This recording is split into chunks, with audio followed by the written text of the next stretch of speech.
Welcome to the War Room, a weekly roundtable discussion that takes place every Sunday at 5 p.m. Eastern Time. Tune in at 911warroom.com/Zoom. Let me start.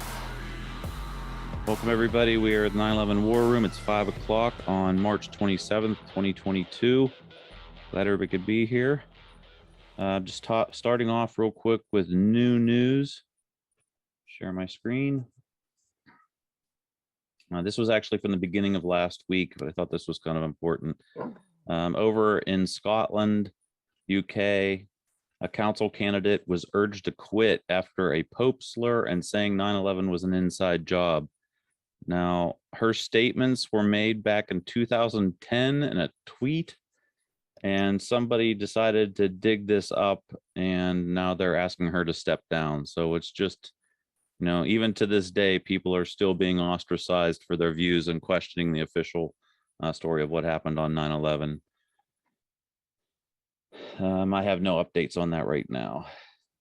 Next, these following news stories that came up new, I share them, and some of them are just so loosely related to 9/11, and this is one of them. Biden honors Women's History Month by lauding activists who embraced bin Laden, said U.S. deserved 9/11. This lady from Japan had made a statement back in the day. I thank Islam for bin Laden. America's greed, aggressiveness, and self-righteous arrogance must be stopped. War and weaponry must be abolished. And then later she had said in another statement, bin Laden has been primarily fighting U.S. dominance even when received money from the U.S. when he was fighting in Afghanistan. He was fighting for Islam and all people who believe Islam against Westerners, especially the U.S. So I think that's offensive, but whatever. And this one is really out there, and I'd never heard this before. Baba Vanga, conspiracist, claims she said Vladimir will be the Lord of the world. And the more important part is the subheadline there. It says, a blind psychic who is said to have predicted 9/11 once made a prediction that blah, blah, blah, blah, blah. I've never heard that somebody tried to predict 9/11, so I had to look this quote up. I find this kind of interesting, even though I don't believe in this woo kind of stuff. But her quote in 1989, the prediction, she said, quote, horror, horror, the American brothers will fall after being attacked by steel birds. The wolves will be howling in a bush, and innocent blood will be gushing. Sounds like Nostradamus. Yeah, it's just like Nostradamus. That's a very odd statement to make. The steel birds and bush really make you go, but that's just one of those things I don't even know what to say about that. Well, there were a lot of psychic predictions of 9/11, a lot of them. Interesting. Hey, Mikey. Glad you could be here. Hey, how you doing? Good. Continuing on 9/11 new news. This one doesn't really have to do with 9/11, but I found something that did. Statement on Bill Barr's silence impacted the outcome of the election. This wasn't really the story I wanted to go into.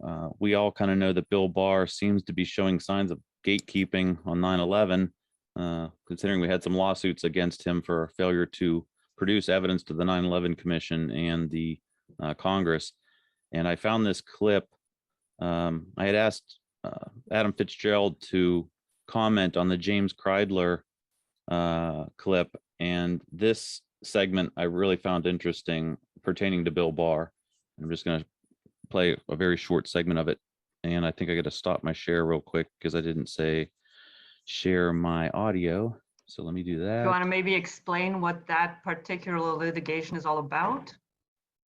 The gatekeeping about Bill Barr? The James Kreindler thing. No, the so Saudi case. The Saudi case. Yes, thank you, Barbara. Basically the JASTA lawsuits that our government tried to shut down. And as James Kreindler says in here, he found out that Saudi Arabia was funded the tune of somewhere between $50 million and $100 million a year to fight against this JASTA lawsuit coming out. Mm-hmm. To put that in perspective, talking with Mick, we could go after the United States government for controlled demolitions directly involved. But Danny Sheehan has said that would take a committee of lawyers the cost of something about $10 million. So here you have the Saudis fighting against the Jasta case at a tune of $50 million to $100 million. So the Saudis are able to throw large amounts of money to fight in lawsuits. And here's the clip. Hopefully you guys will be able to hear it. Has ignored it. The Justice Department has ignored it. I and some of the families were with President Trump on 9/11. The next day, Attorney General Barr invoked state secrets and national security as an excuse to keep the FBI documents hidden. We're fighting that. We have. So really, I just found that kind of disgusting. Here we have Bill Barr fighting against trying to get to the bottom of what happened on 9/11. Moving along, these are all just quick news items that I'm. Could I add something to that? Yes, please do. People should know. What Bill Barr did was he allowed, big deal, he allowed the name of the third Saudi that the family members and their attorneys, including this guy, had been trying to get the government to, unredact for years. He did allow that name to be given, but only to the victim's family member's attorney, including Kreindler, but only if they kept it to themselves and didn't tell the family members. Interesting. Thank you. The individual that's named is Muassed al-Jarrah, no relation to Ziad Jarrah. Right. Thank you, guys. Moving quickly along. I'm just trying to do new news items, and I appreciate the comments. Yeah, if you guys want to throw something in, please do. New things that come up. Richard Gage put out an interview with George Galloway. We briefly touched on it last week, but it's now up and available if anybody wants to see that. George Galloway has an audience of 3 million people. Next, Richard released. Can I make a comment on that? It's really important. Yes, please. Everybody should watch it. It's about 15 minutes and Richard does a great job. What's the most important to me is that during the show, Galloway asked people to chime in on a poll. Yes. And it was a single question. Do you believe the official story of 9/11? 81% said no. That's in the UK. And that was on, I believe, 81% was either the Facebook or the Twitter. The Instagram one was 94%. Yeah. So yeah, being the most conservative poll was the 81%, but still that's right. Substantial. Thank you. Next, he also put out an interview with Ricky Varandas. I just wanted to mention that. And Architects and Engineers for 9/11 Truth put out an interview with Niels Harrit. And I just wanted to play a small clip because Ray, our beloved Ray, loves to talk about explosives. I just want to show this clip I found striking, and Ray might appreciate it. So hang on one second. And the tricks of nanotechnology. You can tune the reaction to produce a gas. You add other stuff. You can embed the iron oxide and the aluminum in the polymer matrix that is plastic, which can provide the thrust, the pressure. And you can tune the stuff so you can make an explosive, or you can make rocket fuel, which is slower than an explosive. A rocket fuel produces the pressure to lift the rocket. Technically, it's called a propellant. So it is a slow explosive. You don't want to blow up the rocket. You want it to burn from the surface, but it produces a thrust, a pressure. It releases a gas, but does so very much slower than an explosive. So, then in nanotechnology, I think it's pretty good there. So there we have nanothermite can be dialed in from anything between an incendiary and an explosive. It's the pressure of the gas given off, depending on how they put it together. Mm-hmm. And we could talk about that later, Ray. Thank you. And next, there was AE put out an extended interview with Cyril Wecht. If you didn't get a chance to see that, it's only 6 minutes long. Really good. And that's all I had for new news. Anybody else? New news for 9/11? Yeah, I do. This is the first one of these I've been on for a while. In a previous one, did you mention that that the prosecutors are negotiating with the attorneys for the alleged mastermind of 9/11 and the other 9/11-5 at Guantanamo to agree to a plea deal and basically plead guilty and avoid the death penalty? You aware of that? I don't think we did mention that one. Mm-hmm. Thank you for that. I know that the one Guantanamo detainee they were releasing to go back to Afghanistan. I think that's loosely related. Yeah, well, this is the most important one. They're trying to avoid having that trial, and for good reason, because, you know, Khalid Sheikh Mohammed and the 9/11-5 could very well win it. Interesting. Thank you for that. Anyone else? Oh, Al, your hand's up.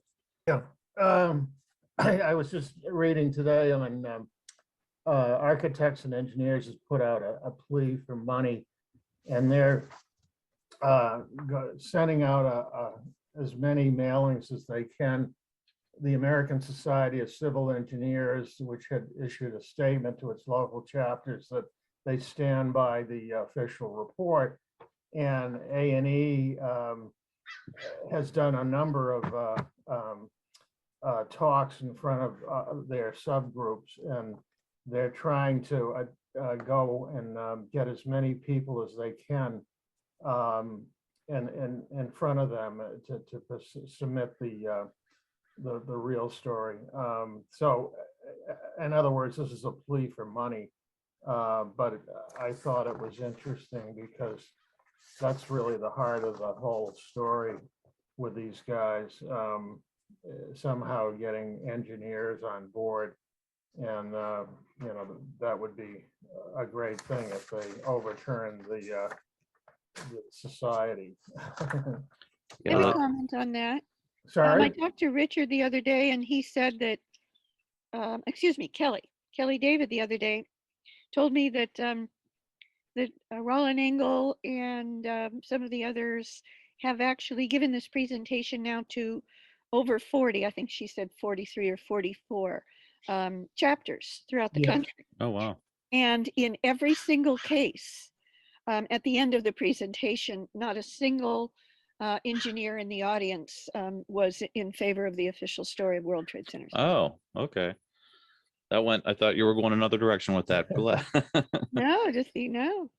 American Society of Civil Engineers would be huge if we could crack that nut. That's for sure. Good. So Gene, I don't know when you want me to talk about the NFPA Expo. Yeah, go ahead, because I forgot that as far as that is new news. Yeah. So anyway, I've been talking to a lot of people since the last meeting, and Richard Gage. Let me give a quick background real quick. Yeah, go ahead. So in June in Boston, there's going to be a National Fire Protection Association seminar conference, and Al being in Boston, we tried to get at least a firefighter to stand with him, somebody with that kind of background. We kind of sent a bunch of emails out, and the latest. All right, go ahead, Al. Now you're up. Yeah. So there's good news and bad news. I talked to Richard. He was all on board in coming if we paid for his lodging and flight. He did talk to Erik Lawyer, who we thought had sort of backed off the whole 9/11, and he was willing to come. Wow. So that was a real plus for us. The bad news is that the booth costs more than we originally told people. It's $4,000 for a 10 by 10 booth, and then add on to that, I talked to Richard about how to set it up, and you know, there's just a number of things you need just for the booth itself, and that runs into money. And so anyway, long story short, we're thinking about trying to do a GoFundMe to pony up some money. I have pledges up right now of roughly $1,500, but that the total cost is going to be somewhere between 6,000 and 7,000. Which one of the things that I remember from 9/11 was it Julia who did a GoFundMe for that polling, and I don't remember the number that she came up with. But I thought that it was somewhere around 5,000, if I remember correctly. Do you happen to know, Gene? No, not offhand. You don't remember? Are you asking how much was raised or how much was requested?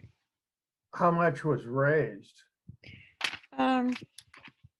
Yeah, you can ask Julia or Dave Meiswinkle that question. Yeah, I unfortunately don't have Julia's contact. I'll reach. info. Oh, Yeah, I do. Jean and I can get in touch with her. I mean, we worked on the project together. Right. I don't have the exact numbers offhand either. We had the GoFundMe and we had the T-shirt sale, which were, is that two different things? Well, I can tell you that that they did not raise what they asked because I had to put in thousands of dollars to make it happen. Oh, okay. Right.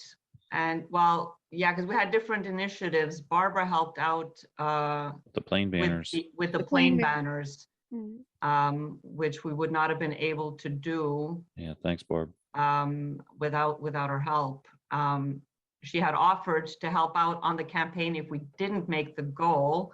Yeah, that's And right. then we ended up making it, so she ended up helping out with the plain Yeah, banner. that's which- right. Thank you for reminding me. Yeah, no, it's okay. It's just so I'm not trying to it- take credit for something I No, didn't. no, it's all good. It's just, I'm just trying to remember the bits and pieces, trying to put it together myself. So I can get in touch with Julia and get, or even with TAP, because TAP was the one that we had to funnel the money through TAP to make it legit, because the GoFundMe had to be set up with an organization, and Right. at least the T-shirt sales did. So yeah.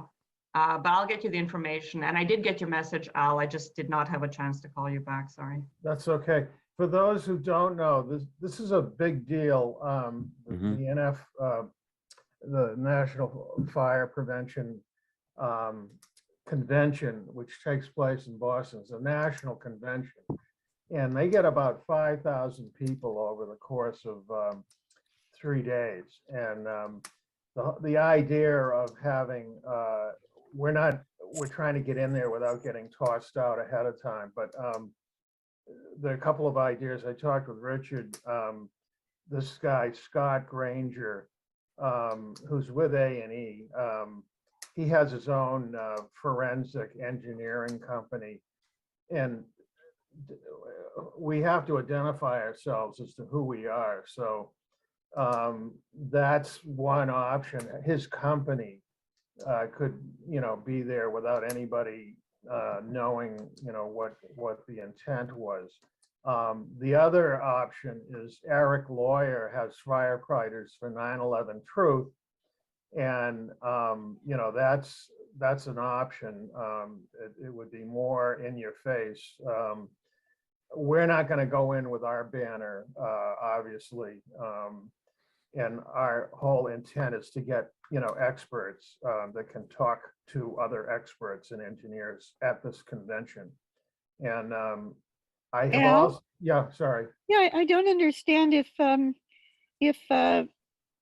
firefighters for 9/11 Truth had the booth, then it would be in your face. So I don't quite understand. You said Well, you're I'm not gonna go- saying that if we don't come up with, Scott Granger or some other name, I suppose the next fallback would be to have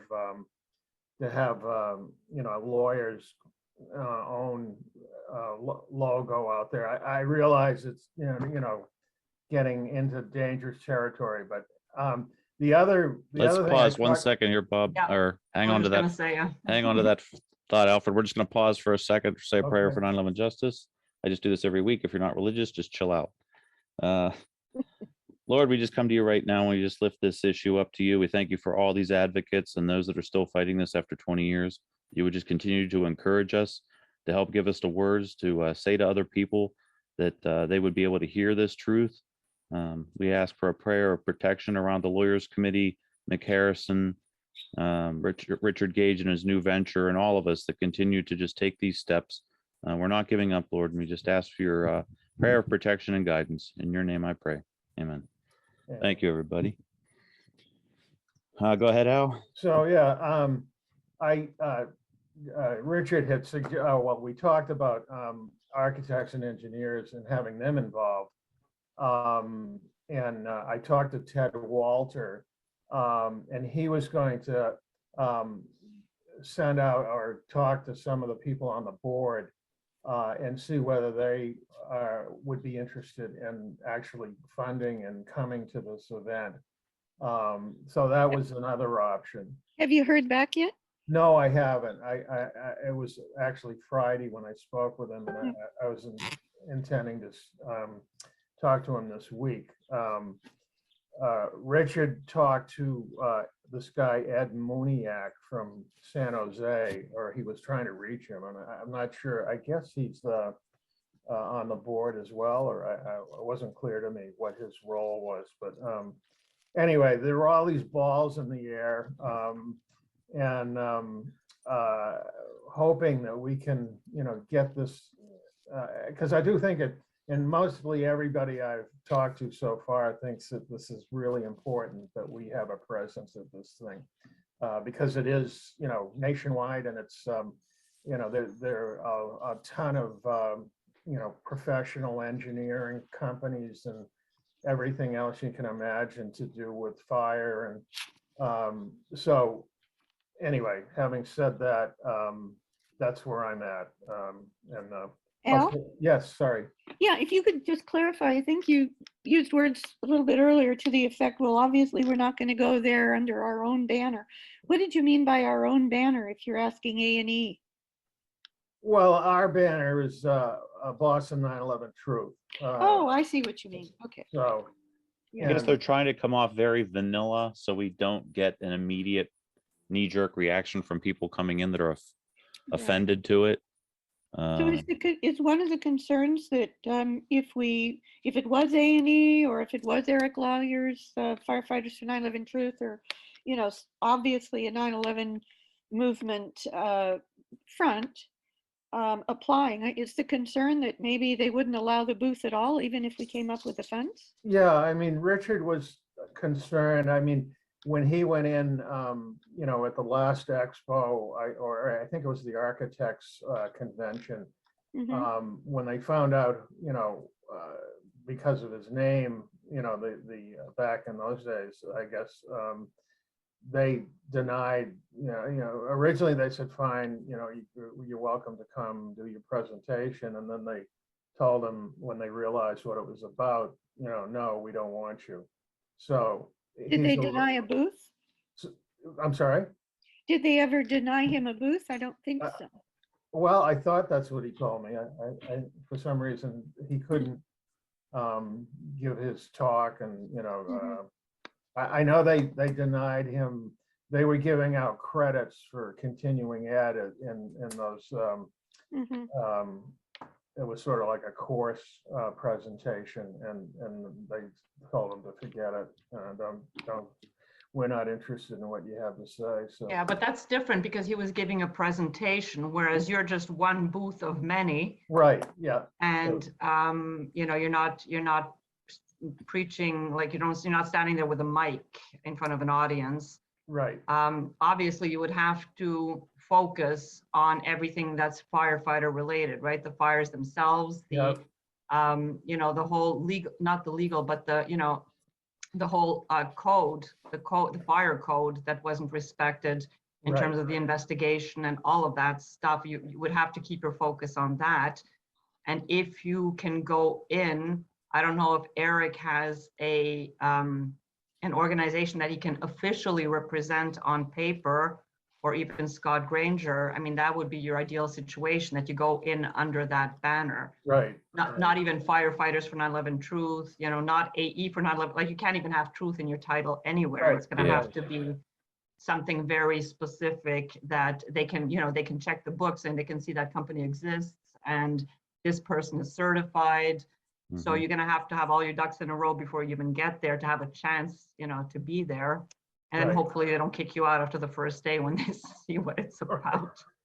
Well, in my mind, what I think is, would be a good avenue would be to have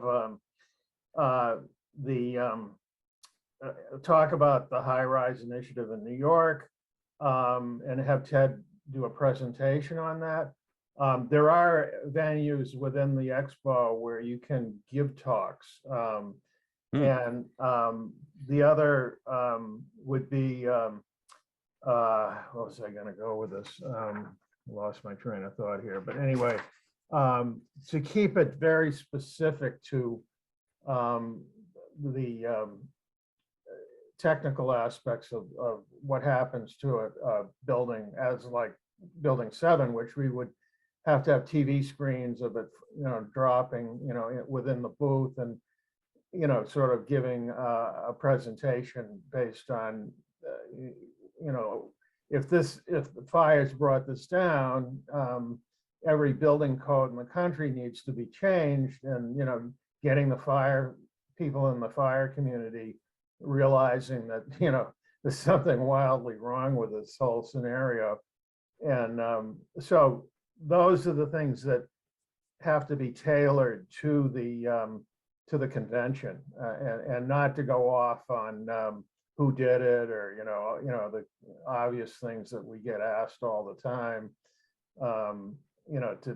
To make it very engineering specific, I guess is where I'm going with it. So If you didn't have a booth, would you be able, as long as you paid the entrance fee and, you had your ID tag around your neck, would you be able to pass out brochures anyway? good question. I don't know. One of our members is Chris Berger, loves to go around handing out literature. That's one of his favorite things to do. And he said if we don't get in, he's still going to go down there and stand out in front of the convention. But I don't know the answer to that, whether they would allow you to do it or not. But I still think, this is the whole country, in a convention, and it's like putting the stake in the whole professional community that everybody. Why not? Have you asked Chris Goya? Who? Chris Chris Goya. Yeah, Goya. no, we started off with him and he Goya. begged off. He didn't want to come. You didn't Yes. want to do it. So we've reached out to Chris Joya, Paul Simons in the UK, John Junger, Tony Robbins. We're trying to reach out to Chief Patterson that we've met in Ground Zero, and Erik Lawyer, which I guess Richard Gage is going to follow up with him, and which I guess you've said he might be a part of it. Yeah, he wants to come. He definitely said he would come. So this Are you looks like talking about Richard said he'd come, or? Well, Lloyd? both Richard and Erik Lawyer are willing to Okay, come. good. Mhm. Where would Erik be coming from? Do you know? He's in Colorado, according to Richard. So, but this all takes money, I mean. yeah. There's a lot of money involved in doing. So we it. originally heard $1,200 for a booth, and now Al's saying it looks like more than $4,000 for a booth, and the additional cost of getting Richard there. So yeah, And Erik Lawyer there. And presumably. Erik Lawyer, yep. so And then there's some the costs. actual mechanics of setting the booth up. I mean, Richard knows every detail. He's done this, several times, so he knows exactly what needs to be done and how to do it. So, Well, I hope Ted Walter and Richard can go there in peace, or a unified effort. yeah, Richard was a little sort of hesitant about that whole subject, and Yep. Understandably so. I'm wondering if that T-shirt campaign that we did was through, do you remember what it was called? That organization? I Yeah, me too. forgot. I have it on the tip of my tongue. Anyways, if maybe Paul Simon was willing to make his, the logos for the t-shirts available. Maybe we could have a t-shirt campaign where we could promote the t-shirts, and maybe that would be one source of bringing in some certain amount of funds. How soon do you have to put the money down for the booth? Well, the booth, originally we thought we had, in order to save some money, to have it in by the end of this month, but now actually there's no timeline or any immediate timeline on getting a booth. I mean, it is what it is, the money has to be in, but we have some time. I would imagine somewhere around a month I don't know when they shut down, new entries, but so yeah, I mean, I don't know anybody who's got that kind of money to throw around, but at any rate, and how everybody in this room feels how important it is. I'm definitely gung ho about it, and so are some of the people in Well, our. Al, I would say even if Chris, for his own personal reasons, doesn't want to come down to Boston and be part of it and stand there, I would absolutely reach out to him and see if he can raise something at his end with his firefighters.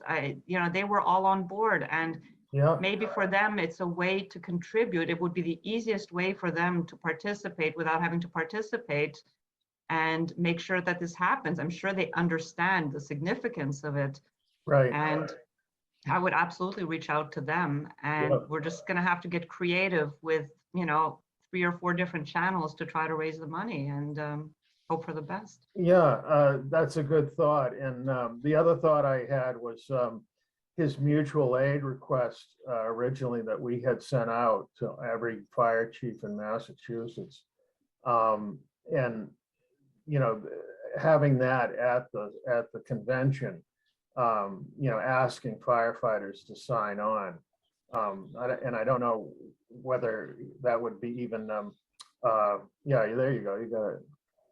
Putting Yeah, up. I have emailed Chris a couple times. He said he would rewrite this. Yeah. So we could get this updated.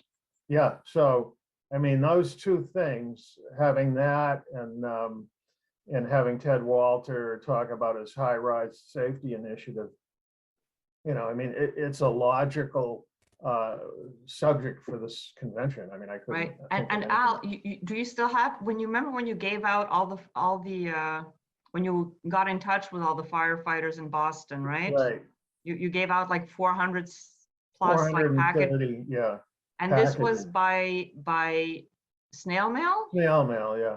right. Okay, so you have all the physical addresses still, right? Yes, we do, yeah, Okay, yeah, so I mean, even there, that's a list where I would absolutely try to reach out, because out of those 400, even if there's just, I don't know, 10, 15, 20 who are on board with you, and even they can't speak out, openly and officially, they might be, just make them aware, this is the campaign we have, this is your way to donate to it. yeah. If you'd like to support us, we're standing for the firefighters in Boston, and we would appreciate any help. Nothing to lose, right? Yeah, I know, good thought. I hadn't gotten that far. The name of the t-shirt place was Bonfire. Yeah, that's That's what right. it was. Bonfire? Yeah, I put a link in the chat of one of the shirts that we had sold. And what about the firefighter shirt? Is that feasible? Like if Paul Simon was on board with it, is that something that's, I don't remember what it looks like. Is it easy to print? Yeah, I've got the vector-based graphics. I think he would be good with it, but definitely want to double check with them. No, of course, yeah. But I mean that, We have the original old school 9/11 firefighters design. So yeah, if we could use it for this purpose, I think he would be gung-ho for that. okay. I'll check that with him.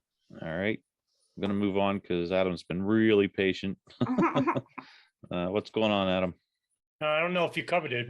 This all may be for naught, but on March 13th, Mark Cayle of NorthJersey.com released a report, which should have been breaking news just about everywhere, about the latest declassified files from the FBI under Operation was a pen pump. The Operation Encore. That's right. Thank you. By the way, for the first time, we now have a direct name regarding the Saudi prince who's actually funding Omar al-Bayoumi in California, which the money went to two of the hijackers aboard Flight 77, Khalid al-Bernard and Wafa Hazmi. The person, the intermediary is Omar al-Bayoumi, which everybody knows. But Bayoumi continually denied ever knowing Khalid Khalid al-Bernard and Wafa Hazmi. But with the latest declassified report, we now show that the Saudi prince that was actually funding al-Bayoumi, who goes by the name of Hamid al-Rashid, who is an employer of Saudi Arabian Presidency of Civil Aviation. Ironically, al-Bayoumi has been an employer for them since 1975. So now we have a direct link between Hamid al-Rashid and Omar al-Bayoumi and the hijackers of Flight 77. And this story went right under the radar. In fact, only NorthJersey.com actually reported this, even though this right here is proof that the Saudi government actually funded an intermediary who denied knowing anything about Flight 77 and the hijackers and being involved with a company. Well, that's not true now. So I wonder if we can hold this guy for perjury, but he's actually in Saudi Arabia, and I don't think they have any type of, I forgot the name of that word, where they can deport the extradition treaty. Extradition, thank you. Yeah, I don't know if they have that, but I'd love to get an additional court panel where we can actually now interview Omar al-Bayoumi and basically say, well, you lied to the FBI and the pen bomb investigation, as well as the 9/11 Commission who went and interviewed you back in 2002 in Riyadh. So now we have him, Fahad al-Dameri, Osama Basnan, Muassed al-Jara, and according to the FBI that I found out, 22 others. Yeah, Adam, you know that you lose all of us, right? When you spit out all those names, right? I should have said Jim, Tim, and Bob. Yeah. Very honestly, for the sake of us not getting sidetracked by all of those names, it would almost be, yeah, something along those lines, X, Y, Z, whatever, because If I could summarize that very simply, somebody else got implicated that has ties, which would allow us to move ahead with some litigation. Is that yeah, like, I wish I could simplify this, but there's no way I could do it. You're gonna Right. have No, to but- learn, you're gonna have but to you can learn try about to- long names. but you can try to explain the concept and the implications. Because anyways, it's just a Yeah. suggestion because Oh, we'd no. like to Well, understand it, Well, I mean, we have a Saudi living inside the United States for years, over 20 something years, living in California, who suddenly comes across two men in a nondescript restaurant in Los Angeles out of hundreds in a small halal restaurant, and basically befriended two Saudis he's never met in his life, gives them housing for 2 months, gets them a driver's license, let them use a cell phone, and pays their rent for the next couple of months, all because he felt sorry that they're in a country that they know nothing about. Meanwhile, when he was interviewed by the 9/11 Commission about his contacts with these two guys, oh, I never met them. Oh, I Okay, don't know what there we they were go. involved. There you See? go. that was so much better. But Yeah. you do. But you're listen, missing the witnesses. You're missing the names. You're Right. missing the people. And Okay, if you don't have baby that, steps, you're screwed. baby steps, people. but Thank you. here's I the- thought those are baby steps, believe Right, it or not. those- If believe you it or not, had any yeah. idea, oh my God. Yeah. So look, I understand completely where you're coming from, Sandra. Believe me, I get a headache trying Thank to you. read some of this stuff. But let me tell you something. You're gonna have to learn some of these things. Yeah. Because if you don't, I mean, Fair enough. So on that note, I did ask Adam to go through the Kreindler and Kreindler video and summarize it. And I thought he did a great job, and I really appreciate it. He actually disagreed with James Kreindler on a couple issues, expounded on a whole lot of stuff.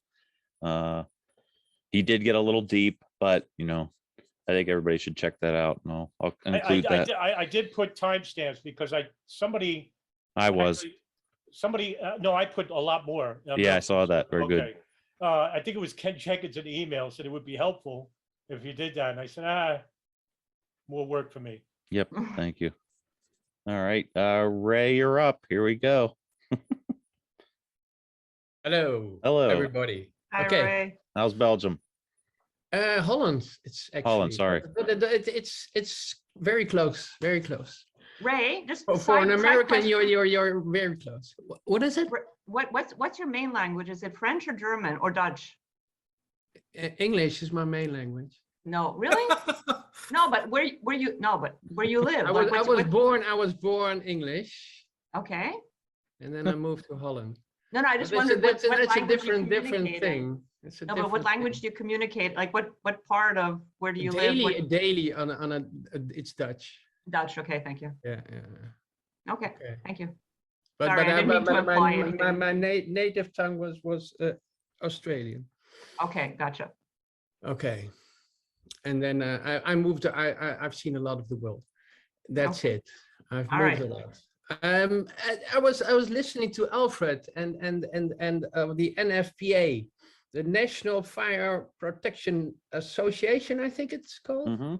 Okay, but the main thesis of NIST is that the fire protection was knocked off.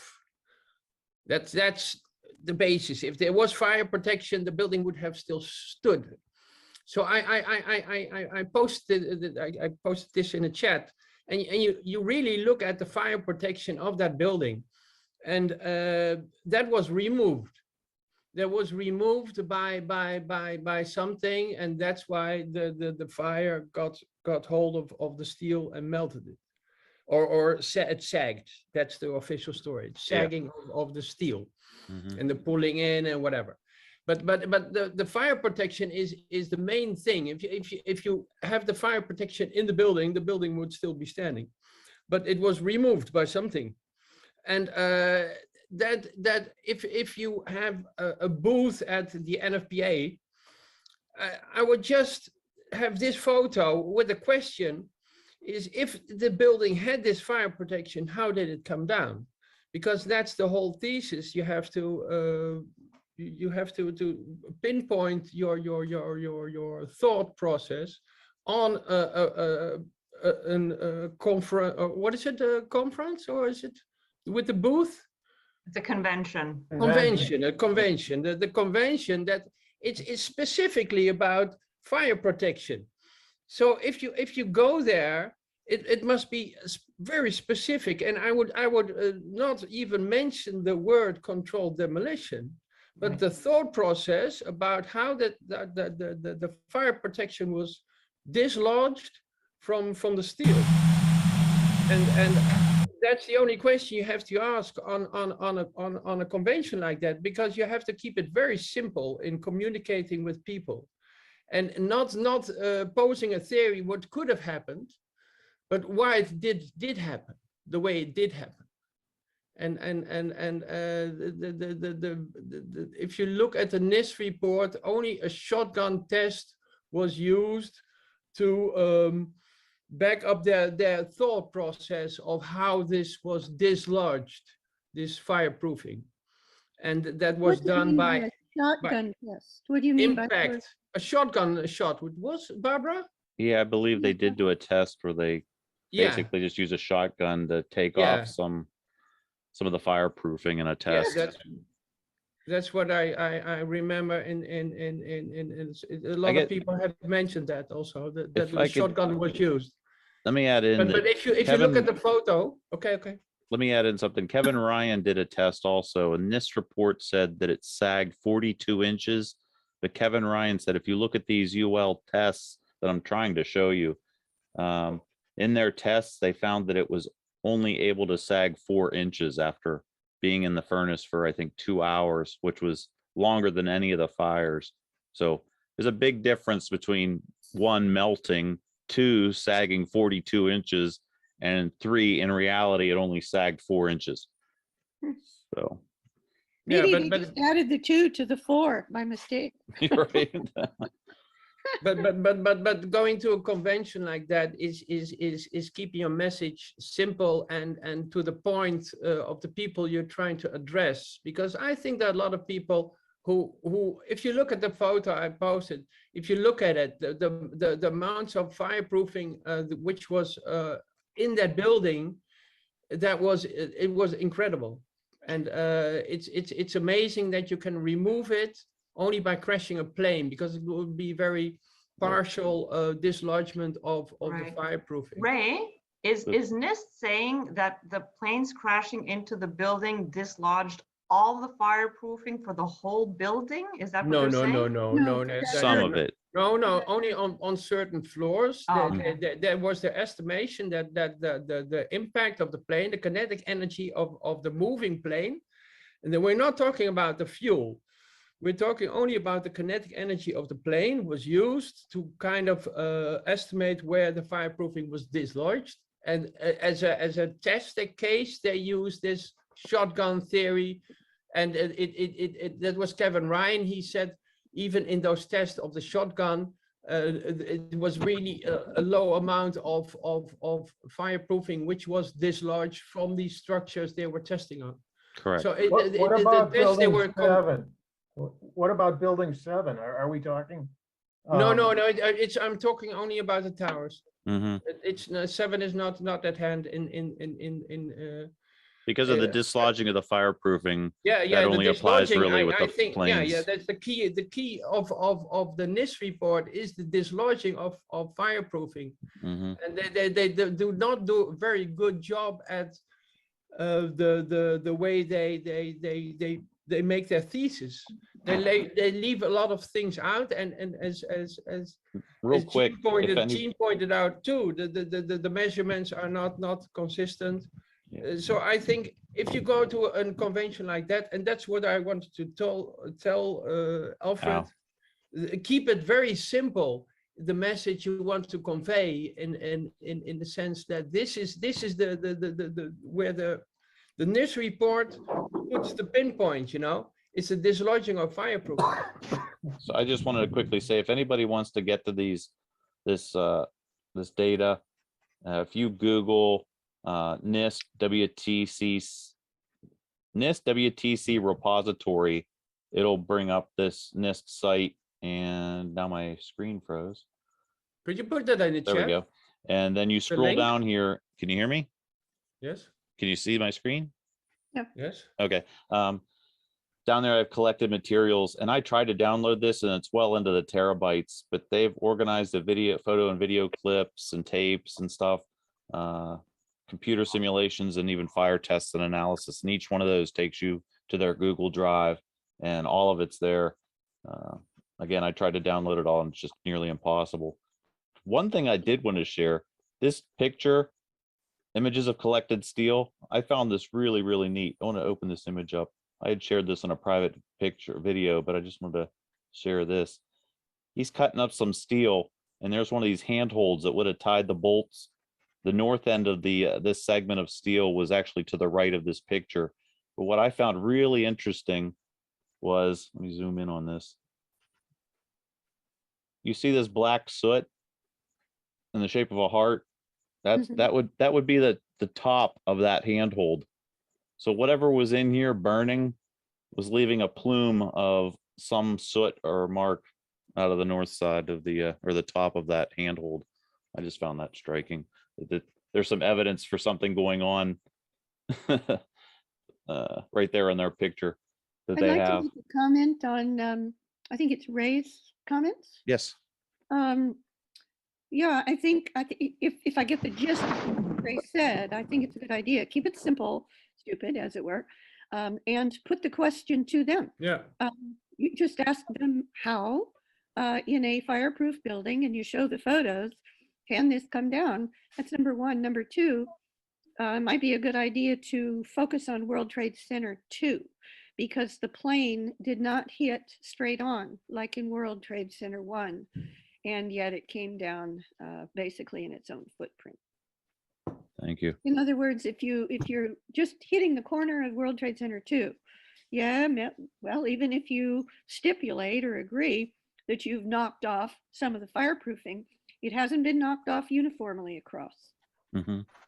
Yes, And I like the idea of asking questions. That's the Columbo tactic. yeah, it's the Mhm. best way. Just It is the best way. But the simple question, but to the point, I think that if you read the NIST, everybody here should read the NIST report, study parts of it. It's really the focus of the movement is disproving that report.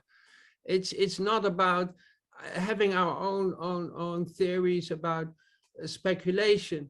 It's about disproving their speculation. It's really the whole NIST report hinges on the dislodging of fireproof. thank you, Ray. Cayle, you're up, then going back to Adam. Yeah, has anyone ever brought up anything about the sprinkler systems? Anything coming out of the sprinkler systems that would have filled that building from top to bottom with some kind of reactive fluid or anything that would activate any kind of melting with I don't know. From the Aluminum. beginning, there was an explosion. The one that William Rodriguez explains, and I think there were eyewitness accounts of lots of water in the basement. I think they clipped, in the construction industry, referred to the pipes that go up in the building with water for fire protection. They're called the risers. I think they were compromised, and the water was just dumping in the basement. So all of that charged system up in the top of the building was empty. But I mean, And, for and they let Dinko, the- and for- Dinko Mechanical. there aluminum inside of the steel that was created, like the original steel of the building? Or Not some from any of the kind- pictures that within the I've seen. column? Yeah, not from any of the pictures I've seen of the. You know, Yeah, I know what you're talking about, the tube steel, Yeah. whether the tube steel had stuff in it that was Like- thermitic. I haven't seen any evidence of that. yeah, used somehow, Oop, you broke To- up there. Try that again, brother. like the sprinkler system being used somehow. You know, Hmm. But wasn't there an issue in World I don't Trade know. I Center don't know. 7 also? To clarify your point about the sprinkler system? Why are Yeah, you go men- ahead, Barb. Why are you mentioning the sprinkler system again? I think Yeah, he was I've- talking about 1 and 2. Yeah, but I mean, Yeah, why one- is it relevant one here? and two, I think because Cale's, remember, like they were Cale's throwing out saying a that it theory looked like- that something might have been Yeah, in the just- water sprinkler systems to Oh, cause this. well, the that's question that's I had, because they said that it looked like like a lava foundry, you know, lava just pouring through the middle of the core. Like, I'm wondering if the sprinkler system had anything in it that could react to another source of incendiary or liquid. I don't know. Has I don't- anybody ever looked into that? I don't know. not that I know of. Not that I know of either. I think if there was something in the pipes would have melted before they delivered the subs. I don't know. But I mean, like, when you introduce one liquid to another, it doesn't react until they are mixed. So it would have to come out of the sprinkler system to react to whatever was in the steel already. I don't know. It's just a theory. Yeah, Call me crazy, but you know, that's why a we're throwing out one here. out there. I haven't heard that one yet. And as far as 7, they say that the water sprinkler system was compromised. The lines were cut, but we found out from later research that the water lines coming into the building came from the north side. So those lines weren't compromised at all. That was a lie. Yeah, but thank you for that, Cayle. Adam, you're up. Yeah, indeed. In regards to how we should treat an investigation is to not look for, not to try and already go in it looking at with a preconceived bias. Is that I would have to tell you that the best way of looking at it is like an investigator goes to a crime scene, and basically the first thing he doesn't say is, "I know what didn't happen here." You have to go with what you find as evidence, not by speculation, because what will happen is that you'll be led down a path that basically agrees with your worldview. And I see this time and time again, usually. This is what one of my I'm very anal with that in terms of, because I look at 9/11 like a courtroom. So I don't look at it as like a hobby. So, you know, I like to prosecute people and whatnot for a crime of this magnitude. So I have to be right 100% of the time. I'm not, but I like to be, that's how you should look at it. You want to be Thank you right for being humble. 100% of the time. Now, at the same time, to talk about the sprinkler systems. Well, I think Ed just mentioned, I was just going to mention that just now. One area you should look into is the issue regarding a murdered woman by the name of Catherine Smith, who basically was a DMV employee who's actually issuing false IDs to 5 Middle Eastern men. And, you know, you wouldn't find that peculiar since the FBI arrested them in the sting. But what was peculiar was one of them had a World Trade Center pass working for Danko Mechanical. And the pass, I think, was dated September 5th, 2001. So when the FBI went to the Port Authority in the World Trade Center, basically said, hey, do you have a company working in the sprinkler systems of the World Trade Center? This is a plumbing company. And Port Authority said, no, never even heard of them. The only thing that could be is that, one, they could have been a personal business for a resident in the building, but they had no records of anybody by the name of Danko Mechanical working in the World Trade Center in the basements. How do you spell Danko? Denko. And the owner of it is Sergei Denko. He still lives in New York. And when they traced the address to the business, it was actually a house. It wasn't even a business. Thank you. Interesting. Yeah. Cayle, back to you. Sorry, mentioning the liquid within the building too. If you remember Russia's monument that they donated to us or whatever, or gave to us. If you look at it, it looks like the two towers with a huge crack in the middle, and right in the middle is a teardrop that looks like one huge aluminum teardrop or steel teardrop. Like symbolism and what for the inside turning to liquid. You know what I'm saying? Yeah, but Cayle, that picture, that image can be seen so many different ways. When it was first presented to me, someone said, Right. take that image and flip it 90 degrees. And what do you see, right? Right. You see the all-seeing eye, right? So a lot of people have interpreted it different ways. I see both, and I did a meme on this actually, but inside it's liquid dripping that looks like steel, but also an eye, the same. I But, got it. That is I- speculation, and I kind of agree with you. It looks like dripping metal in a crack, like this is the crack in the tower story, but that's all speculation. But they will tell you what, that it's a teardrop? Is that what they're saying? No, it looks It like looked dripping like- metal. No, I know, but what's the Supposed to official? be a teardrop of people crying. Yeah. Okay. Yeah, I get that, but you know what I'm saying. Yeah, I hear you. We Nobody's can't normal. prove it. We can't prove And you it, know but I them like Russians, eh? it. It's compelling. Thank I you. think it's actually a very beautiful monument. I do too, It is, yeah. I agree. All right. Thank you, Cayle. Wow, we have a moment of silence. Not everybody talk at once. Let's see. Anything else? Well, let's see if anybody specifically wanted to bring something to the table that they haven't had a chance to bring up yet. Yep. Ray got his hand up. Yeah, Hey, I Pavel. got my hand up. Curtis. Okay.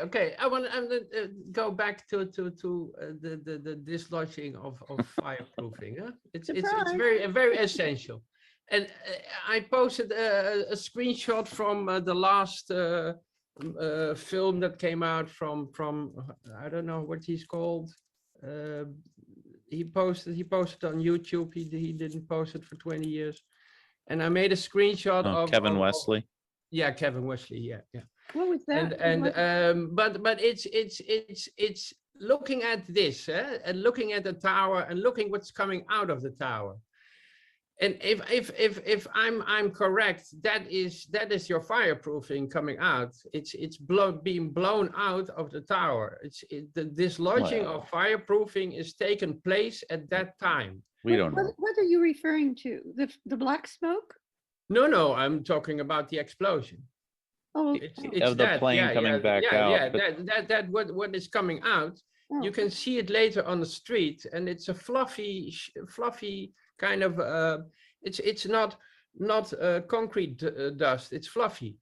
And if you look at the videos of people walking through that material, which is on the street after this attack takes place, it's fluffy, and that's the fireproofing is they spray it on, and it's an asbestos compound, but it's a lot of air in between. And that also takes care of the fireproofing of the steel, but it's the dislodging that takes place at that moment in time, and if you read the NIST report, and you look at did they examine this explosion pressure, because it's blast pressure which is coming out of the tower, and they do not. They do not calculate the blast pressure of the explosion. And that's very critical, because this explosion is the basis for the dislodging of fireproofing. It's not only the plane crashing, it's the blast which takes place in the building, and you see it coming out of the side. So it's blasting out of the side of the building, which it did not penetrate or come out of directly in line.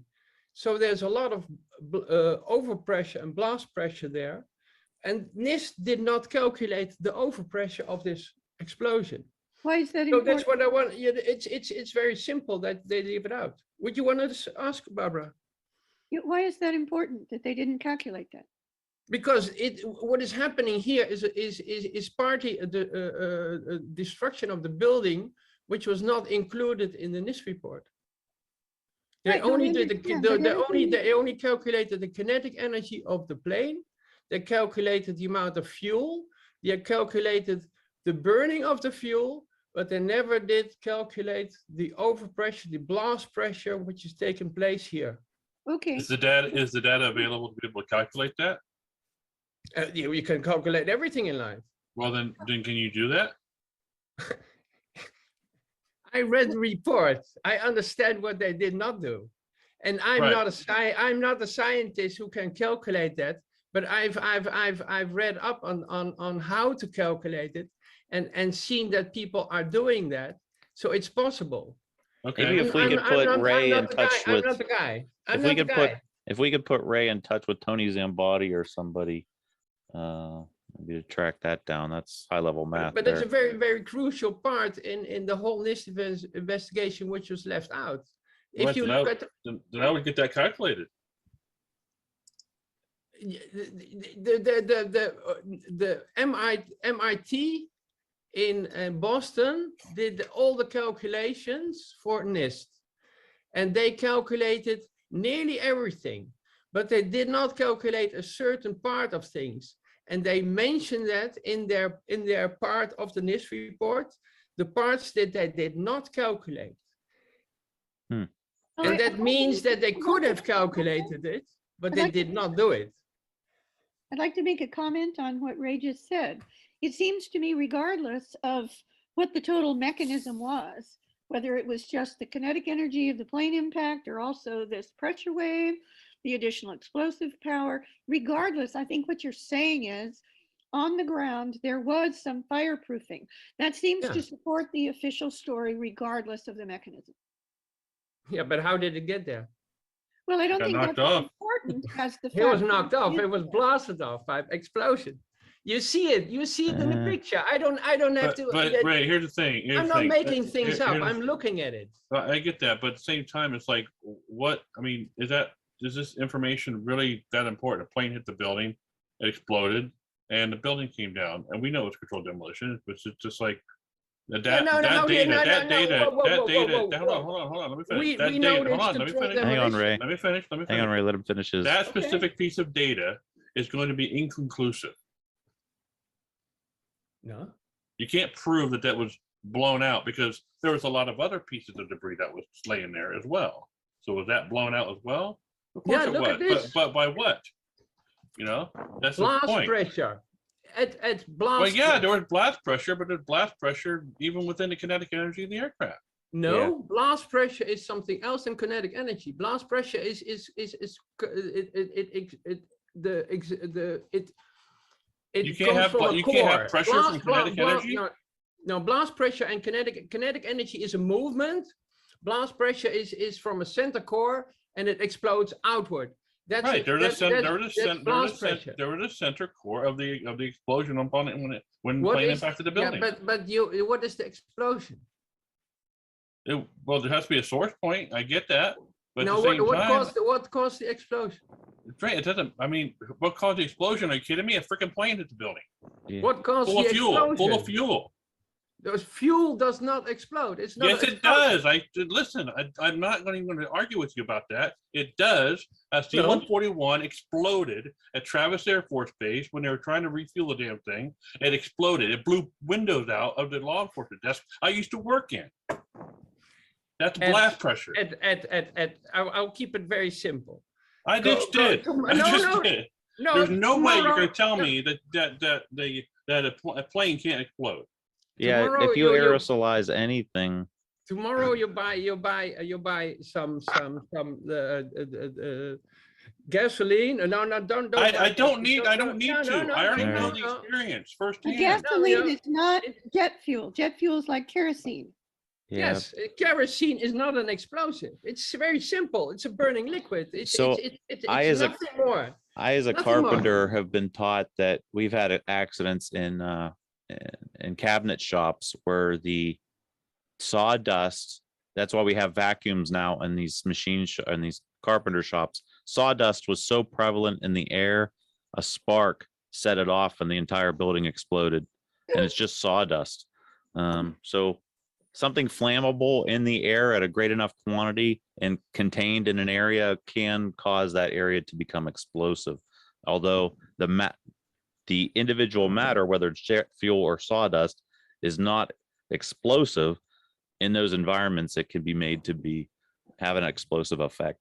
If that were the case, Gene, then all planes would be flying with explosion. And then we would have a bomb squad on all airports, and not a fire brigade. Well, They they would do. not exist. They do.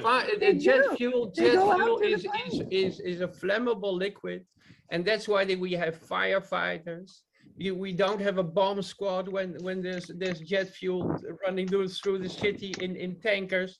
It's a flammable liquid. It's really not explosive. It does not create blast pressure. No. We'll Never. keep digging. We'll keep on this one. Thank you, Ray. Yeah, I gotta move can on. I ask a question of Ray? Does Ray have a photograph of the fireproofing on the ground outside the towers? Can you show it? Yeah. I'll check. I'll look it up. I was like, I thought it was in wait a the I thought it was in the World Trade Center building performance study, because I'm looking at, because I remembered a bunch of photos showing like you could see fleshly body parts and all kinds of stuff before the towers came down. And I can't find that, but hopefully Ray can find it. Yeah, I'd like to see a photograph of what he's referring to as fireproofing on the ground. Mikey, Porazzo, I'll come to you after. But I got to get to the people that raised their hand first with the button. I didn't know where the button was. Yeah, down on the bottom, if you click on, where is it? Oh yeah, reactions. Okay. There we go. Yeah, Cool. no Go ahead, problem, Adam. man. You're up. Actually, what I was going to do was I was actually going to let Mike Porazzo skip me, and I'll just wait. Oh, okay. What a nice gentleman. I appreciate that. So here's my question, and I just might be naive, but I saw that video that got posted 20 years later as well. Somebody posted it on Facebook. Yep. And I may not be like watching it correctly. What is different about that video other than all the other videos, other than the angle? Nothing is. It just kind of corroborates with other videos that. Oh, hang on. Didn't want to. It corroborates with other videos that those videos are authentic. If everybody can see my screen here, the only thing different with this video that I find that I like, if everyone can see my screen, we're looking south. There's the Statue of Liberty, and when he swings around here. So you No, got, we're not seeing that. We're you not got a seeing. different screen up. Whoops. Let me stop share screen. Let's try screen 2. About that screen. Yeah, there you go. Yeah. Okay. So there's the Statue of Liberty here. We're looking down. These people are standing at Battery Park. Those that are unfamiliar with New York, this is like the southern tip of Manhattan. And he's spinning around. And I want you to look at these four people. All their heads are looking up at the air of something they hear, something they see. Oh, look at that. It's a plane. So I think this kind of blows out the CGI and hologram thing. Well, I not guess- just that, but if you listen to the whole thing, there you hear the guy saying that referring to the United Airlines plane. And they're actually the words, not just the video, but then you get the words and reactions of the people Right. looking. They actually say United Airlines plane flew into the building. Yep. Which I think that is Quote, they did that on purpose. Look, quote, I think that is Kevin Westley that's actually saying this. And somebody else, I guess to answer Mikey Porazzo's question is, what does this really do? So we have two videos here, one video that we had before and the new Kevin Westley video on the right, and it just corroborates that, hey, they synced them up. So that you can see, it's coming in here eventually. Swing around. There's the plane, and it syncs up with the other one. So it's just, it's nice to see another angle. Yeah, basically what you said, Mike. It's just another angle. Look at that explosion.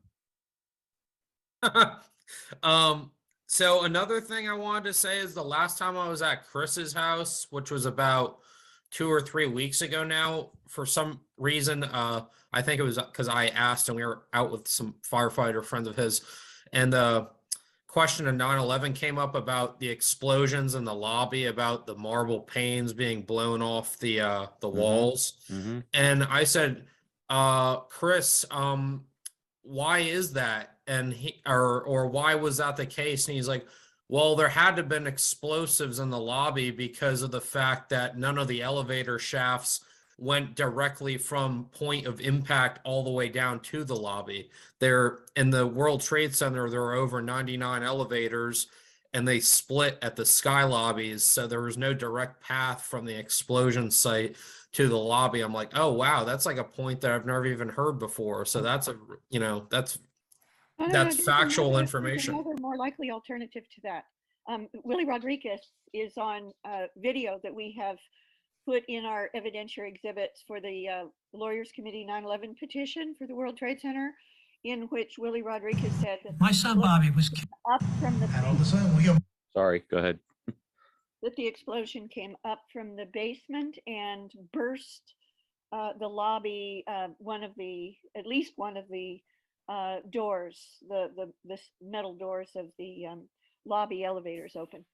Yes. So for those not familiar with elevator construction, I talked about this before. You have the cab doors. There's two sets of doors, the cab doors on the inside and the shaft doors on the outside. He said that those doors were separated at the bottom, meaning that an explosion was coming from the bottom of the shaft. Some other pictures, just since he brought that up. This is from the Naw Day film, if people can see my screen. A couple screen captures. You're looking right when they walk into the lobby of World Trade Center 1. You can see the marble is blown off. You're seeing the dark areas where the marble's blown off the walls. He walks and he turns. Clearly see it there. Behind this fireman off to the right, that's the hallway to get to the elevator shafts. He turns. One other side note, you see that the lights are still on. So the electrical engineer, I forgot the gentleman's name. He said that the conduit running up to the top of the World Trade Center weren't severed because the lights were still on in the lobby. But you can clearly see these explosives, or something blew it off. And somebody did a really neat thing here. They show you from the picture above that they stitched together which pieces of marble are blown off, and the fact that there's actually a hole to the center core columns. Pretty interesting. Ed, you're up. You're muted. Hey, can we play that video again of the plane hitting the building? Because it still seems to be some confusion as far as like the audio. Yeah. YouTube. Kevin Westley. Specifically the one I sent in the email yesterday. Will this do, or do you need that one? No, the other one. Oh, one you sent in an email? Yes. Oh boy. Hang on. All right. Yeah. From Ed. Getting there.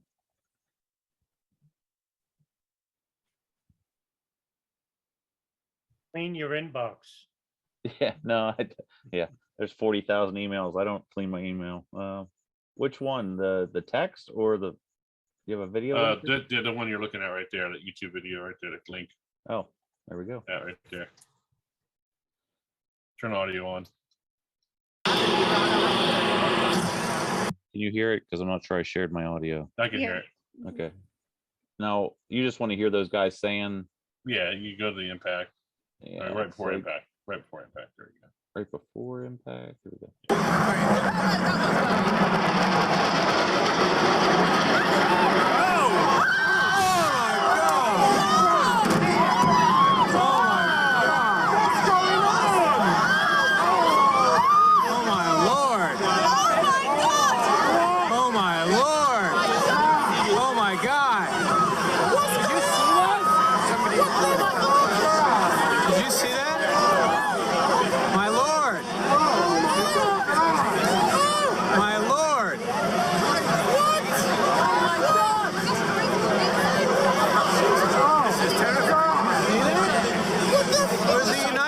It just crashed right into it. And I think that's what All you're right. going for. Yes. All right. So the guy's in there, oh my Lord, oh my God, oh my Lord, oh my Lord. And the same guy says a United Airlines plane just crashed. Mm-hmm. So I don't know where the idea of now people are going, oh no, it's voiceover. I mean, come on, guys. Really? I didn't hear that. I was thinking it's in that's the, actually. it's in the chat. It's in the chat. It's like Oh. it's like I don't know what to do here, man. I'm about ready to dump this whole thing. It's like I can't. It's like I'm showing people this shit. It's like people are still like, "No, it's voiceover." I think it was Kevin Wesley, because it just feels. I think that was him. That's my guess. I just can't. You know, it's like you look at it. It's like you sit there and present evidence and keep moving the freaking goalpost. Present more evidence, you move the goalpost. Present Right. more evidence, you move the goalpost. It's like it's got to stop. All right. You know, at some point you get you know it is what it is. Yep. So we got to move forward, and please understand that. Yep. Thank you, Ed. I'm not trying to be a trick or anything, but it's like it's getting ridiculous. Gotcha. Mikey, Porazzo, and then Adam. Oh, Fitzgerald. Did You're I good? raise my hand again? No, maybe No, that's an old one. somebody. All right, I'm sorry. You're good. Adam, and then Cayle, and then Ray. All right, let me give you some good news.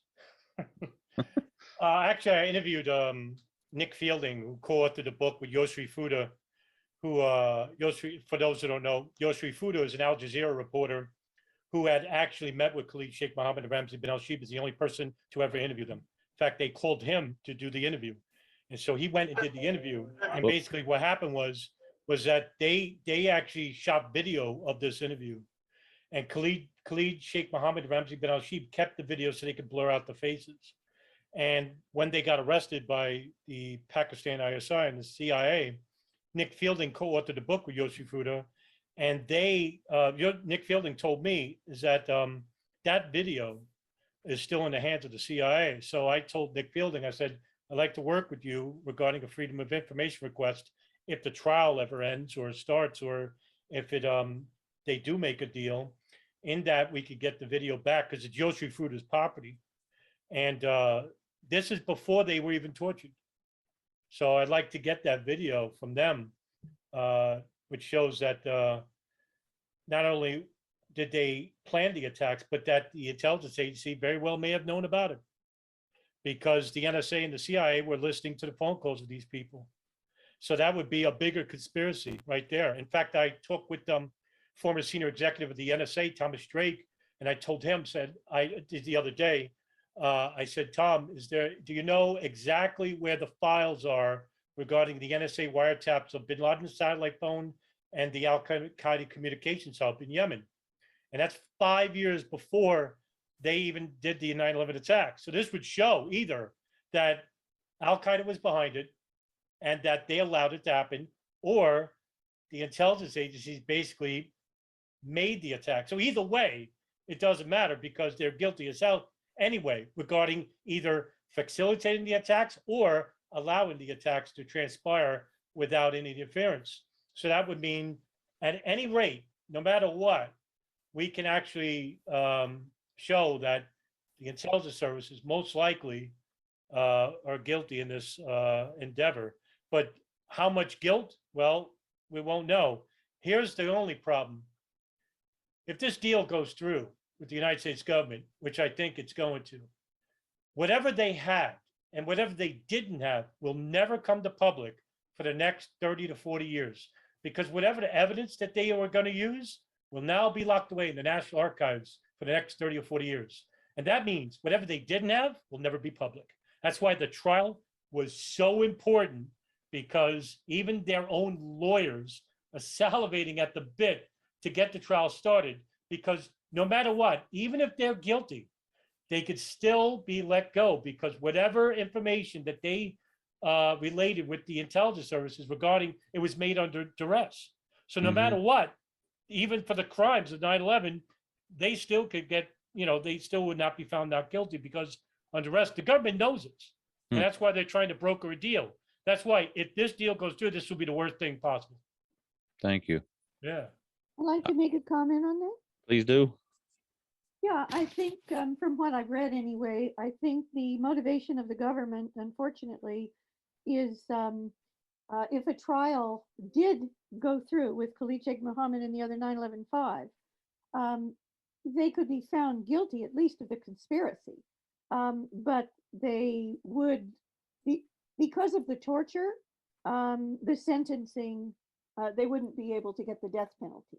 And they know that. And so that's why they're trying to do the plea deal to give up what they would never be able to get in the first place. Thank you for that. Well, can I follow that up? Sure. In regards to conspiracy, I think, well, if they're going to rely on conspiracy, well, they're going to rely on the phone calls that were made from bin Laden's satellite phone from the Al-Qaeda communications hub in Yemen. If we're going by the other detainees who were also tortured that implicated Khalid Sheikh Mohammed, well, they can't use that evidence either because they made that under duress. So you could see as to why the CIA did this. I think they very well knew that whatever they did to these people wasn't going to work anyway, because even with the Senate Select Committee that investigated the torture methods, they even made that report where they basically said there was no useful information that was garnered from these people when they made this, when they were tortured anyway. So the CIA has a long and sordid history when it comes to torture.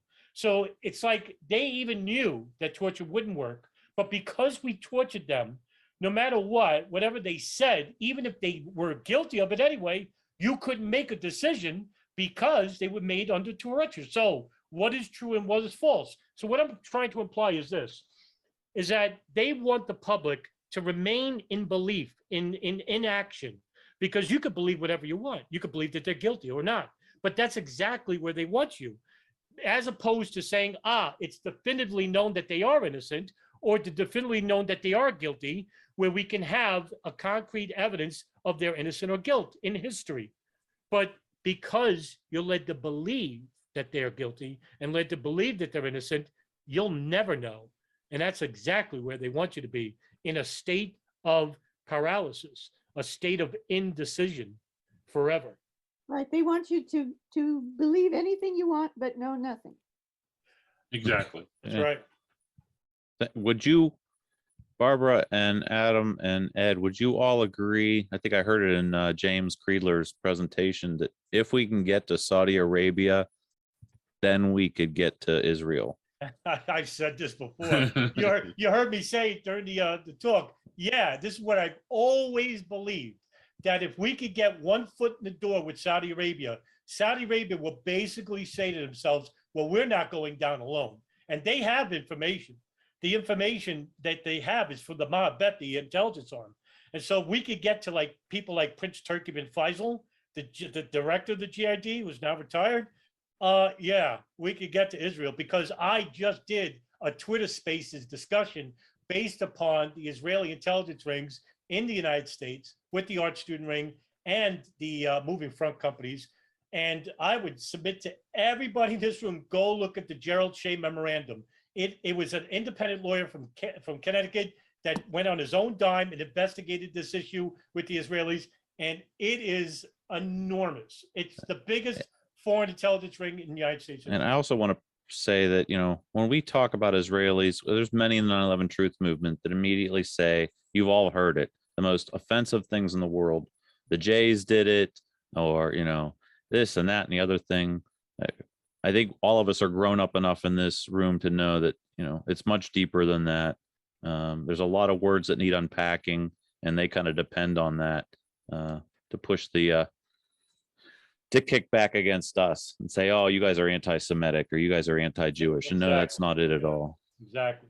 Oh, I also wanted to state, I was going to talk about something today, but we don't have time, obviously. And I to respond to your email yesterday. Yeah. It will take some significant amount of time to explain everything because there's a lot of historical context to go over.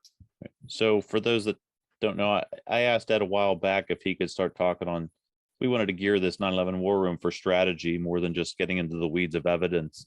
And he was laying, it's basically a little history on where we started with the Constitution, give a little background on it. So we'll maybe do that another time. Well, it's a little more than that. There's a certain, I'll give you just a little taste, but there's a provision of the Constitution that was basically eradicated right around the turn of the 20th century. And because that provision of the Constitution was eradicated, the mechanism by which we, the people, are supposed to step into to effectuate political will has been destroyed, which is why we have such a hard time today doing anything. What provision of the Constitution are you referring to that was eradicated? That I want to get to and when I actually do the talk. I don't want to speak about it right now. Well, could you just tell us what provision? Well, it's not just it's several provisions. It all works. You gotta look at you gotta look at the preamble. You gotta look at Article 1, Section 8, Clause 15, Article 1, Section 8, Clause 16, the historical analysis with respect to those provisions, and also the Article 2, Section 2, Clause 1. There's a whole sort of like I said, I don't want to get into it right now. Okay, There's a lot to unpack. The big one is that the Constitution requires a grand jury for all federal crimes, and right. A mere federal statute has attempted to basically void that, and that's precisely what our Lawyers Committee mandamus lawsuit that Mick did the oral arguments on January 21st is about. Right, and there's more to it than that. Yeah. Excellent. I love it because I look forward to that conversation. It'll be a little deep. So for some Ians, if you gloss over a little bit of stuff here, you're really going to gloss over that day, but we got to talk about it. Yeah, so I'd probably like to, what I'd like to do is actually probably break it up off of the 9/11 war room. Oh, okay. Just a separate discussion. Yeah, that's good. Discussion. I appreciate that. Yeah, let's talk, email me, and we could just record that sometime, anytime. Okay. Sounds good. Ray, you're up, and then Susan and Cayle. Barbara asked to see some pictures of this, what was laying on the street. Oh, did you send them? Yeah. It begins at 0009. Oh boy. It just do a slideshow, you know. I'll interfere when certain pictures come up. But if you 0009 is the first one. Is that one? So you're about to show it? You're going to Yeah. show it? No. This is the fireproofing test that was done on by NIST. I'm just downloading them as I get shotgun. them. This was with the shotgun, and this is underneath the buildings after the attacks. Both But attacks. how do we know that's fireproofing and not something else? No, if you see the fireman walking through the dust, if you see it on video, it's clear. But you see the dust and this is coming out of the building. It's enormous amount of dust and debris. That's during the collapse, though. No. This is the impact. This is the blast of the explosion. It's a massive explosion. Oh, okay, 10-4. You see here. Whoops. But there was more, I think. I'm trying. Okay. Difficult to do from the chat one at a Yeah, time. but if Oh, here we go. This is the picture I was looking for. Yeah, this is underneath the south tower to the So you can actually see like fleshly parts here. This. People were blasted apart. It's amazing that this explosion was never investigated. But these people, there's nothing left of the plane, of the people, of anything. And are we presumably looking at some fireproofing on the ground there? Yeah, I don't see. No, it's in between. But this is more plane parts and body parts we're looking at. It's Washington This was the Street. image I thought you were talking about, but I don't really see any. No. chunks of fireproofing anywhere. There was another one of the street with a red car, or the red van. It was the third one I posted. Third. Let me try. Here comes another one. Hang on, it's still downloading. Here it comes. That one. Yeah, this is also the south tower. I think with that's the all of them. bridge, the connecting bridge to the other side. And if you look at the street, you cannot even see the asphalt of the street. It's covered by dust. This is also This very. must be the one you're talking about. Is this the one where you say you can see fireproofing? You see it. Where? You see it. It's Where? everywhere. Barbara, it's blasted to pieces. The whole street was covered with. I'm just asking you to put somebody to put the arrow on what you believe is a piece of actual fireproofing. Oh, it's everywhere. Yeah, Ray, I love you, but this is really hard to. This is like super speculation. No, 'Cause no, that could be. you can argue what you see, but if you look at the videos of the firefighters walking, there's a camera shot which follows the firefighters to this point, and this is a screenshot of this video. But the dust that comes up from their boots, it's really amount of to dust that comes from fireproofing and concrete and everything. And if you read the NIST report, the destruction caused by the explosion was never put into the computer models or whatever. And that's really what's on the street is not in the NIST report. Okay, so I think what you're saying is the reason we're not seeing individual pieces that are presumably, possibly of fireproofing, it's because the fireproofing asbestos is mixed in with the dust. Everything was turned to dust. The fireproofing was turned to dust. The concrete floors were turned to dust and particles of concrete. The plane was turned into confetti. The passengers were turned into a mousse. It's incredible. So many body parts shattered around. The blast pressure of that explosion was never considered in the NIST report. Never. Thank you. The whole Ray. explosion, the whole fragmentation you see on the street was not considered in a NIST report. The MIT people who did the calculations, they did not do the calculations on the fragmentation of the plane. They say that in their own report, and they say they could not do it because they did not have efficient plane parts to calculate that from. And it's the whole street is one big plane parts. It's shattered. Okay, so the bottom line is we're inferring that there is fireproofing here on the ground. We're inferring it, but we don't see individual pieces of it. No, it's blown to bits. Okay. I got to move on. Thank you.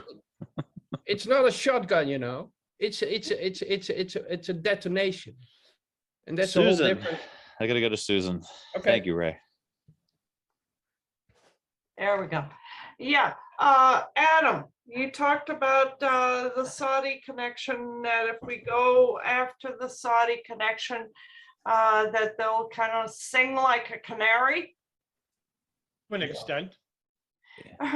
Do you really think with all their power and money and connections to oil that so many nations are dependent upon, that that could actually happen? Well, then what are we fighting for?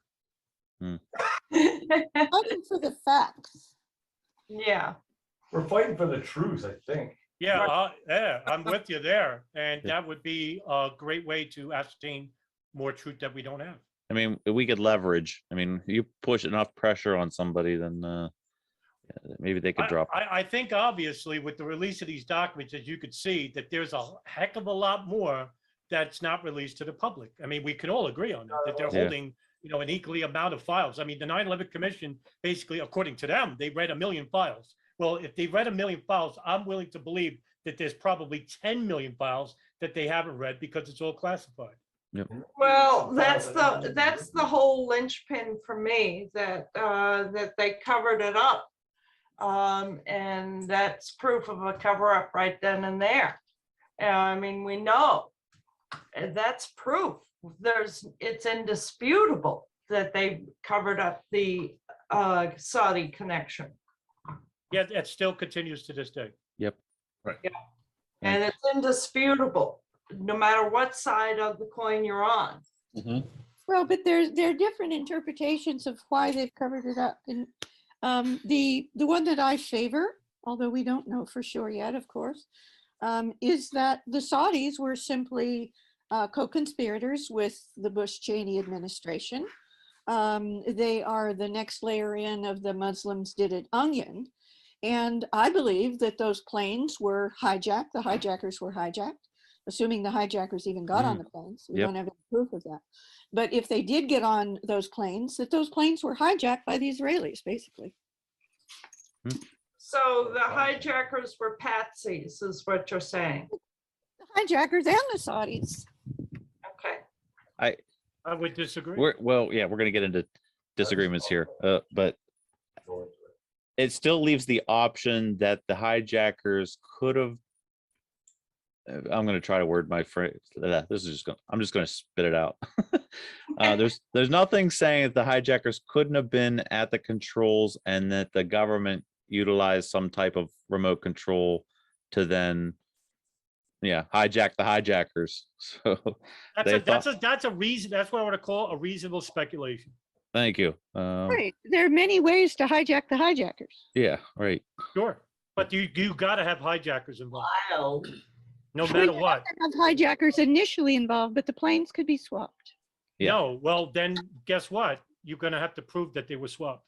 Yeah, So well, we're on close to being able to do that. that one, let me head that off though, because I think I'm understanding Adam's perspective and saying why the hijackers are so important, because without the hijackers, we lose the money trail, all of the people that have funded them, all the people occupying them as far as keeping them, giving them residence. No, you don't. You have to set up the patsies. And Yeah. that's exactly why the Saudis were co-conspirators. They agreed to let Saudis be patsies, at least 15 of them. But there is no connection between the Saudi government setting up their own people. In regards, I didn't even bother to bring up the fact that in those files, basically the son of the father who's given money to Al Bayoumi, his son was found on a CD-ROM with the passports of other hijackers. So that would mean that the Saudi government knew who these people were. Of course they did. I mean, there's 17 references to Bandar Bush in the 28 pages, which forms the basis of the big case against Saudi Arabia. Exactly. But remember, if there's no hijackers, there is no connection to these people. That's not correct. Yes, You it have is. to have hijackers to be set up as the patsies, Wrong. which I the mean, Saudi government provided. Okay, but I'm just saying that your evidence for patsies is not founded. No, that's not correct. All right, we gotta. Well, hold on. This is interesting because I know this is interesting. I don't want to get this adversarial though. I would. No, it's not adversarial. We're discussing. Just Okay. differences discussing of it. opinion. I'm just curious where the evidence is for patsies. The most important thing is the evidence for the planes being swapped. You can have hijackers getting on planes. I'm not going to stipulate that, but let's assume it's true. Okay. They get on the planes, and at least Flight 77 and 175 are switched. And Where's that evidence? Yeah, where's the evidence? well, I gave the evidence in my presentation at the Pentagon conference. You can watch it. Okay. Yeah, well, all right, saw okay, that. can I We ask saw you, that. can I ask a question? Just, no adversarial, nothing. All right, now what do you got to say for the people, the thousands of search and rescue from Montgomery and Fairfax counties who were involved with the search and rescue of human remains of plane debris, who found debris at Flight 77 at the Pentagon, Flight 93 at Shanksville? I'm sorry, you spoke too fast. Who I'm found sorry, what? the over 1,000 search and rescue operators in Pennsylvania and in Washington, DC, people from Fairfax County, Montgomery County, Fort Belvoir, all these people of the state and local and federal level who were involved with the human remains collection and the plane debris, which found Flight 77 at Pentagon and Flight 93 at Shanksville. Are they all in on it? They didn't, in my opinion, they did not find Flight 77 at the Pentagon. Look at I'm just saying. Look at Adam Eisenberg's testimony. Okay. Let her finish, Adam. Go ahead. Go ahead, Barbara. Finish. And I wasn't referring to Flight 93. I only referred to 175 and 77. Yes. And we know that the human remains from 93 and 77 were put together and taken to the coroners, the military coroners together. And we also know that Indianapolis Air Traffic Control watched on their video screens, on their radar screens, they watched Flight 77 go down from 35,000 to 29,000 feet well before the turn. And yet the official radar says there is no descent until after the turn back east. They can't be the same physical plane. That plane was swapped. And Indianapolis Air Traffic Control, FAA Air Traffic Control, reported that plane, Flight 77, likely crashed to Air Force Search and Rescue. Now let's assume, just for purposes of argument, it did crash, okay? I think it was rather landed at a close by military base, but nevertheless, let's assume it crashed. They're gonna be body parts. They don't have to have been found in the Pentagon, and Adam Eisenberg says he saw absolutely no evidence in the area where the Pentagon Building Performance Report has the bubbles allegedly of passenger bodies, which would have been strapped to their seats, of course. He saw absolutely no evidence of that in the Naval Command Center area, where there are lots of so-called passenger bubbles. Now let me retort with this. Okay. I'm the only person to ever interview the incident Pentagon commander, James Schwartz, who is the assistant fire chief of Arlington County. Well, that's not true. Adam Eisenberg also spoke to him, but go ahead. Well, no, he's never heard of Adam Eisenberg. Anyway, nevertheless, he was there 6 minutes after the plane's impact. And not only that, his own fire station was involved with the search and rescue operations at Flight 77. Yeah. And the human remains of Flight 77 went to Dover Mortuary, where they investigated through DNA samples of family members that all those people that were found at Flight 77 at the Pentagon were exactly a match at 77. Same thing for 90. They had body samples there at the military mortuary. Same thing for Flight 93, where Wally Miller, the Somerset County coroner. I'm not talking about 93. Okay, but you did right, but you did mention that 93 and 77 were together, but that's not necessarily true, because Wally Miller conducted. Okay, let's not go to 93. Skip 93. Okay, So we have I'll skip we have it. a I'll skip difference. it. So we In have a regards- difference all here. right, So we have this. Hang on a second. Yeah, I just want to. Go ahead. Go ahead. So here we have a perfect instance where we have 9/11 truth advocates that are adhering to two interpretations of the evidence, and they come off on opposite points, that the DNA for the bodies are there, or the DNA for the bodies aren't there. No, the DNA for the bodies are there. The question is, were they found inside the Pentagon? I say no. He says yes. Okay, thank you for clarifying that. So this is, we're not going to get past this right now, and I really don't want to concentrate on this anymore. But Crashed exactly where it was reported to Air Force Search and Rescue. But I do want to, I do very, you guys have no idea how much I appreciate that Barbara Honegger and Adam Fitzgerald could talk and have a conversation like Yeah, that no, to I that think point. this is good. Thank you guys. I really appreciate it. Cayle, you're up. It's okay to disagree. It's not a bad thing. Right. I love the civil discourse. That was fantastic. From the Pentagon discussion that we had with Richard Gage to the following show that we had on 9/11 War Room, there's a lot of hope, and it could almost bring a tear to my eye that folks like all of us can sit down and talk, because what Adam Ruff said in that event was that there just needs to be a lot of back and forth with us and conversations, and this is Exactly. so needed. Thank you guys. Sorry guys, I'm about to lose my charge on my laptop. So if it goes black, that's why. Yep. Thank you, Barb. Cayle, you're up. And yeah, I just wanted to go back a bit on the 20-year-old video that came out. Mm-hmm. The observation of the people seeing a plane in the sky is what popped out to us as well. But the audio, the plane in the sky, the people looking back at the plane. That's, yeah. Yep. I'm just agreeing with you. But also the audio and anything that comes out can be doctored as well. But anyway, is there any people from Israel that are in Israel that are 9/11 truth advocates as well, coming out of Israel? Good question. I have a friend named Yuval Garfunkel. He was a former IDF. He detests the IDF, but he had to take part in it because it's not voluntary there. He's a friend, and he agrees with the stuff I'm doing about 9/11. But he's not very outspoken. What is it that he was required to participate in? The IDF, Israeli IDF. But I mean, is there any 9/11 truth groups coming out of Israel? Any group, or like you have Boston here, you have Hawaii, you have New York, Pennsylvania. You know what I mean? I don't think so, but I don't think so. yeah, good. Thank you. Good point. Yeah. Yeah. Well, this was I very much appreciate everyone. What do you got there, Mike? Gene, I'm talking to a lady right now who's a volunteer firefighter. Oh, I'll just tell you. Okay. Okay. Sorry. I didn't want to try. Her husband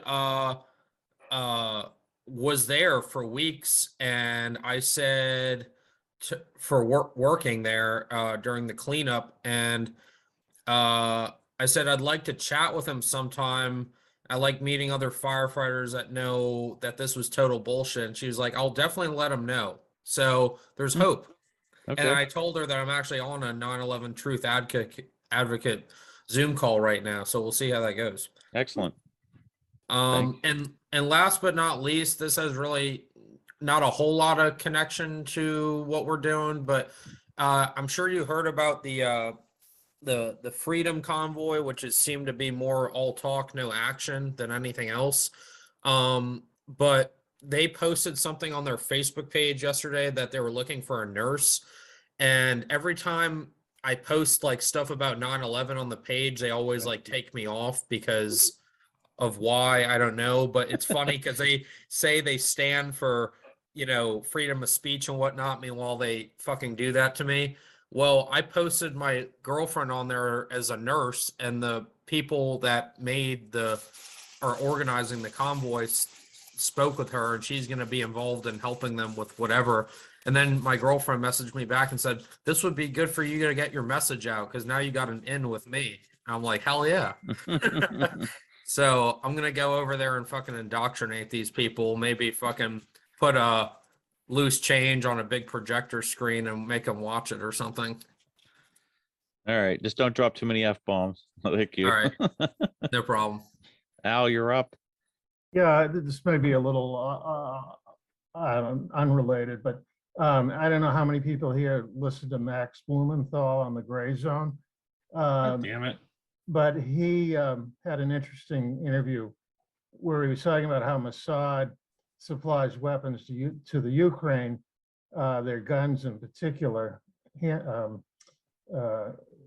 forgot the name of the The Azov Battalion, the neo-Nazis. well, yeah, but the guns themselves.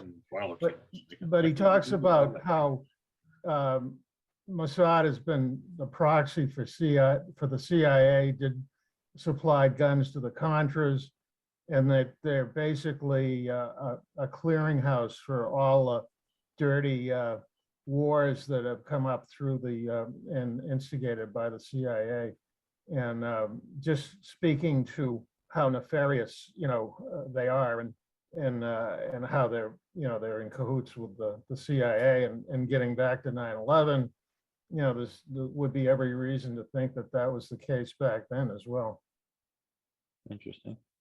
Thank you, Al. Hi, guys. I'm down to 1%. I've got to go. Thank you for joining, Barb. Have a good night. Okay, bye.